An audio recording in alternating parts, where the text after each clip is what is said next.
ನಮಗೆ ಈಗ ತಾನೇ ನಾವು ಬಂದ್ವಿ, 1 ಅವರ್ ಆಯ್ತು. ರಾಮಲಿಂಗಣ್ಣ ಸಾಹೇಬ್ರು ಒಡ್ಬಿಟ್ಟಿದ್ರು, ರಿಕ್ವೆಸ್ಟ್ ಮಾಡ್ಕೊಂಡ್ವಿ. ಸಾಹೇಬ್ರಿಗೆ ನನ್ನೊಂದು ರಿಕ್ವೆಸ್ಟ್, ದಯಮಾಡಿ ಹೈಕಮಾಂಡ್ಗೆ ನಾವೆಲ್ಲರೂ ಇದ್ದೀವಿ, ನಿಮ್ಮ ಜೊತೆ ಬರ್ತೀವಿ. ನೀವು ಕೇಳಿದಂಥ ಪೋರ್ಟ್ಫೋಲಿಯೋ ಕೊಡಲೇಬೇಕು. ಯಾಕಂದ್ರೆ ಬೆಂಗಳೂರಲ್ಲಿ ಅತಿ ಹೆಚ್ಚು ಬಾರಿ ಗೆದ್ದಿರೋಂಥ ಯಾವುದಾದ್ರು ಶಾಸಕರಿದ್ರೆ ಅದು ರಾಮಲಿಂಗಡ್ಡಿ ಸಾಹೇಬ್ರು ಮಾತ್ರ.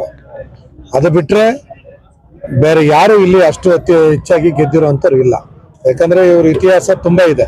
ಮತ್ತೆ ಇನ್ನೊಂದು, ಅದಕ್ಕಿಂತ ಮುಖ್ಯವಾಗಿ ಯಾವ ರೋಡಲ್ಲಿ ಯಾವ ಜಾಗದಲ್ಲಿ ಏನ್ ತೊಂದರೆ ಇದೆ ಅನ್ನೋದು ಅವ್ರೊಬ್ಬರಿಗೆ ಗೊತ್ತಿರೋ.